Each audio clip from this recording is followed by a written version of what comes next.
Welcome to the Home Business Podcast with Richard Captain Henderson, publisher of Home Business Magazine, and Sherilyn Colleen, managing editor. This how-to show helps you successfully operate your home-based business. Greetings and welcome to the Home Business Podcast. I'm Richard Captain Henderson, your skipper at Home Business TV. I'm Lynn, your co-host. Let's secure, foresee, and get away. As technology increases, so does working remote, which begs the question: how does one become the ultimate girl boss in the current complex economy? What does a gal need to do to be their own boss and work remotely? This requires building your own portfolio of multiple brands and developing other skill sets. To help our female entrepreneurs become their own girl bosses, we talk with Jessica Higgins, who is a lawyer and one of those dreaded MBAs. Jessica is a sought-out management consulting expert who realized she had the tools and the skills to branch out on her own. So, greeting, Jessica Higgins. Welcome to the Home Business Podcast. Say hello to our listeners. Hey, guys. Hey, thanks for coming on our show. So, where are you connecting in from today? I'm in Charleston, South Carolina today. Oh, cool. Nice.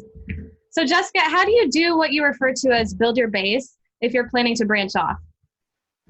So, I think if you're looking to branch off on your own, the best way to actually build your base is to lead with results. And by that, I mean, when you can actually deliver value to others in a field that you are maybe interested in getting into, but don't have the experience or the expertise, or maybe just don't feel as confident as you should to leave. I think that creating small results and adding small value and building that up over time and being okay with the fact that you might not be amazing at it at first, but in the digital world, everyone, is just constantly putting content out. And so the more that you can put out into the world, over time, it will get better. And building those results are when you really get noticed. And when people start to notice you, that's whenever, they'll call you or reach out to you in order to work with you on the side. And I think that's how all great side hustles are created. So I guess some of that must tie into search engine optimization, SEO. You hear about that a lot, where you just, keep getting this content out there, and then it slowly creeps up in the rankings. Yeah, I think of SEO as a metric, and it's really about, you can optimize your SEO. There are great online platforms that you can do free keyword research if you're interested in optimization, but don't over-optimize. I think people can smell phony, and when they see a bunch of keywords in a page, it gives you, it's like a person that you meet that looks like a phony in real life. That digital footprint can, it needs to show authenticity as well. And so, I'm just thinking of it. Just seems like as soon as somebody meets somebody, they Google their name, and what comes up. But it's got to be a multifaceted approach where you put that content out and build that brand across all networks. Yeah, and that's a good point. Like my chief creative, for instance, she has a website that just has her portfolio on it, and it's her only link. And so if you Google her, you only see this link full of beautiful work, and then everyone wants to work with her. She does the creative for LVMH. So it's, it doesn't take a lot. It just takes good quality. And so my perspective is the more you put out in the world, the better it gets over time. So like if you were to look at some of her earlier work, it might not be as amazing, but where she's at now on that single link is so beautiful that it really captures a lot of attention. So, you mentioned the content is important, the amount of content, but you also got to pay attention to quality then, and make sure that, you're putting higher quality content out there also. Oh yeah, absolutely. I think that's the scary part about being an entrepreneur that no one talks about, is that you are only as good as your last result. So if you're you have to know you're going to take an L. Not everything's always going to work out in your favor. So it's all about your at-bats. So it's about creating and delivering those results, and really understanding that your entire career is going to be those results. Whereas in a corporate environment, I think you lack the accountability, which gives a sense of safety. And there's no safety in my world like that. I can't blame anybody else. If my team screws up, it's on me. So you always have to be willing and able to put value and quality and do your best and try your hardest and try to find a way to even make bad situations better. And that's just the world that we live in. And so if you're not willing to do that, then I don't believe you should be an entrepreneur, in my opinion. I like what you said about you're only as good as your last shot. It seems like in the magazine world, we're only as good as our last issue. And we had even had that term out in the Navy, you're as good as your last tour. And so that's that's an important point to emphasize. Well, a Girls Boss website will be her shingle. Jessica, how should your website become both your home and your brand? You talked a little bit about, your people who put their portfolio up. And is there anything else, any other points you can give to make your website more effective? Yeah, I think when a person is shopping for something, they are looking for proof points. So as many points of proof that you can create for a person to feel safe to hire you, the better your chances are. So if you can show case studies, if you can show awards, the more proof points that you can pack into your website, it's going to improve your chances on your inbound marketing strategies immensely. And I think people feel a little, it's like a resume. Like the best resumes are kind of written the worst because people who are good at something are humble about it, and you've got to just understand that. And if you have to hire an outside marketer to do this for you, that's fine, but understand that you have to put your best foot forward. And so create as many points of quality, and you can do customer recommendations or whatnot. It can be simple like that, or it can be something really complex like submitting for an award in your field. And I think the more you can add that, it's a slow process, but it really builds over time. I heard you say something about testimonials. Do you recommend those? I hear pluses and minuses about putting short testimonials on your website. Yeah, I don't have any on mine just because if you're coming to me, you've already heard of me from word of mouth. So I only use word of mouth marketing. I think people kind of know that testimonials can be, if it's a little blurb with a head and it says Tom, then it's like your mother wrote them or something. Yeah. A testimonial from someone that can really give you a great, almost like a letter of recommendation. This person came into for instance, I'm in consulting. This person came into my business, they've rebranded us, they restructured us, they grew us X, Y, Z, then that's great. But if it's just like, yeah, my mom thinks I'm the best, I mean, you can add it in. I don't know that it's going to be your best proof point. Now, Jessica, you stressed that a girl boss must network. How should you network yourself, and does that mean anywhere you can? I wouldn't say anywhere you can as a woman, because we have to understand that we bring a different visual presence into the real world than men, and that having wasted enough hours at networking events where I wasn't taken seriously, I find the internet is a much better place for me to network. And so if I can lead in a space where I can use my voice and my thoughts, I can build, I build so many networks and friends and things of that nature online. Networking, with other women's groups is also a really great source for women. I really hope that we can soon have a discussion about networking in classic men's environments and make it a productive one. But just to be honest with you, it's not working out for me. A couple great points there. You're saying that you prefer to network online by going to actual events. Is that, find that more productive?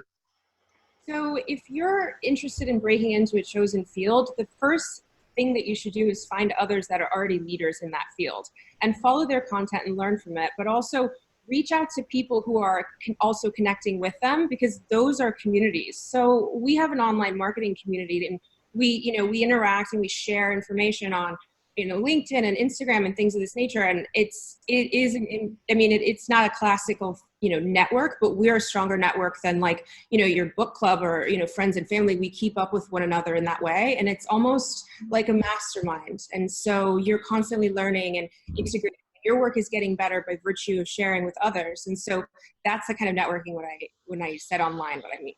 I want to just out of curiosity, I'm really following this closely, particularly how online shapes everything. Do you ever use video in networking? Kind of like we're here in Zoom. Do you see that application where you're networking with people and doing it over the internet via video? Yeah, so in the marketing space, we're kind of in love with voice and video these days, just because it's where everything's going. And so whereas you used to kind of send a text message that can feel really or a Facebook message that can feel, very cold. If you actually send a voice note, a video note, or do a video chat, or just, video chat in with people at any given time, that can be so connecting and human. And it really brings the humanity back into the digital space, because there is, we all know that when you're face to face with somebody, you have this like connection and centricity that you just vibe with them in the right way, and you can come up with great ideas. Whereas if you're just texting, you don't get that same interaction. And so I can say that, you know, I love video and voice as much as the next person. If you're not using it, you really should. Now, to pull up a good network nugget there that you said, you can do video networking without having a live two-way video. You can, you know, record a video message and attach it to your email, or say Facebook and even Instagram, and that'll accomplish that video connection also. Well, Jessica, you stress not to be afraid to ask for help. Talk with us a little bit about enlisting interns or having a mentor. So I have mentors that have given me everything that I have today. And so I'm a huge fan of mentorship. I think when you're looking for a mentor, it's not about really, you know, begging someone to help you. That's not going to give you the great interaction. It's about showing someone what you're capable of, who's already in a position, and finding that right connection, that, you know, they see something in you and get excited by you, and you get excited by them, and then you all help one another over time. And I've been very fortunate to find people like that. And I ask for help every single day. I don't think anybody who pretends to have it all figured out has actually figured it out. Yeah, I had to ask for help today on a bunch of things. So what you're saying is, as you're working and getting out in the field, maybe, you know, vice asking a mentor, there's people you'll naturally start working with who can kind of move into the role of a mentor by the way you're interacting with them. Yeah, absolutely. And the more you connect with people, I think everyone wants connection, especially in this modern internet consumed world that we're living in. People are so lonely. And so connecting with people is actually more valuable now than I believe it was, you know, back in the communal days when we had to, you know, use our landlines. True. Well, a successful girl boss has to manage her time properly. Jessica, what are some ways to do that? I think you have to be really, really self-managed. So you need a routine for yourself, just like a workout routine. You know, you stretch, and then you go into the cardio, and then you do weights, or, you know, what have you. You have to have that really rigorous routine so that you can ensure that you are held accountable to it on a daily basis. So my personal routine is that when I wake up, I listen to the news on a podcast while I'm brushing my teeth, whatnot. I, you know, run to the gym. I answer my morning emails while I'm on the elliptical machine. And then I have a to-do list that's waiting for me from the day before. And it's just about checking those boxes off throughout the day. And I think without that, I might just, you know, float around because nobody's telling me what to do. I don't have anything that's got a deadline, but everything is a deadline at the same time. So I create deadlines for myself. All right, tell me you're not buried in your smartphone at the gym. You are. It's like you walk around, it seems like half the people are, you know, getting engrossed. Sometimes I think they're just, you know, kind of looking at their phone, but in your case, in the morning, that, you know, working out, that's a good time to get caught up. I am an annoying millennial on my phone all day. Absolutely. It's essential. Well, yeah, you got to. Well, working, and people are like, "How is this a job?" It is. I mean, you can get a lot done on a phone. Yeah, definitely. As you're moving around, part of working remotely is being able to move around and be productive. And, you know, you have to have a phone and work with that, you know, to make that all work. Yeah, it's about optimizing your time. Like, I decide that every ounce of latent time could be productive time. So when I'm at my desk, I do my creative work, I write, I, you know, do thoughtful work, more meaningful work, because I'm kind of trapped in this space. But then when I'm out and about, it's a great way to kind of interact with the world while maintaining productivity. So you don't have to sit at your desk to follow up on an email. Like, well, Jessica, you know, networking can lead to business referrals. How can you create referral programs to work with companies that are in line with yours?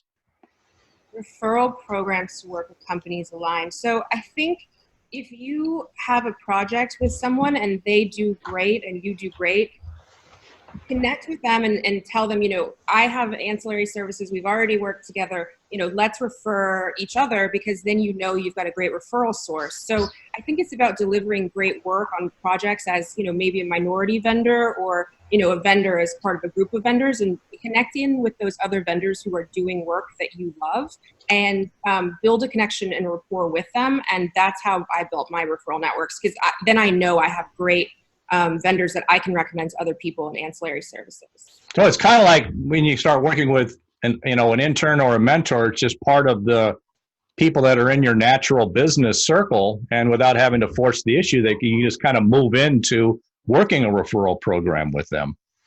Exactly. Just show your work and show value, and you'll always get referrals from other people, so long as you're reminding them that, you want referrals. And the best way to get a referral is to give a referral. So always, send other people outward, and you get new inbound leads from, other vendors. Because there's room for all of us in this digital space. And I think great work speaks for itself.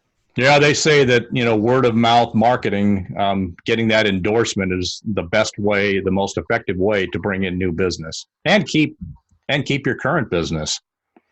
Yeah, absolutely. I've never run a single ad for myself or any of my businesses. For my product companies, I'll occasionally run ads, but for service space, I think it's all about the quality of your work. And when people are looking for something and they know they want quality, they will reach out to you. And if they're not looking for quality, then I don't want them to reach out to me. So I don't advertise to anyone. As a magazine publisher, I hate that. I hate people that say they won't advertise. But that's just the reality. And that, advertising is effective for, certain phases of your marketing, but, more professional, intimate projects and things like that, getting that word of mouth, is the most effective thing you can do. Yeah, and I own a portfolio of companies. So I have a lot of product-based businesses that, we could run, traditional ads on. Like, you can run a shaving company. You can run ads and have, a nice $100,000 a year business in your couch. There are so many product opportunities out there right now. I don't see advertising going away, so I wouldn't be worried about it. No. Jessica Higgins, this has been a wonderful discussion on becoming your own girl boss. Do you have any final points you would like to share? So we're developing out a research and innovation hub where we're actually taking the best practices of my network of experts and myself and overlaying them across different business structures to spin them up. And so we take advisory, investment positions, growth positions. And so if you're interested in learning more, it's a very fun project I'm working on right now, and it's at researchandinnovation.co. Well, great. Jessica Higgins, thank you for being such a great guest on the Home Business Podcast. Thanks. Thank you so much. To learn more about Jessica Higgins and her business development, visit jessicahiggins.co or our podcast website for more information on guests. And Jessica, what was that other website, if you could say that one again, that you just mentioned? Researchandinnovation.co. Thank you. Well, thanks for joining us on this episode of the Home Business Podcast. Share your feedback with us on Facebook, Twitter, Instagram, at our website, homebusinessmag.com. Visit the website for information on advertising, subscribe to our newsletter. Please visit our sponsors. For more information, visit homebusinessmag.com or the expo at homebusinessexpo.com. I'm Richard Captain Henderson saying, anchors away. We'll talk with you soon. Until then, make it a great home-based biz day.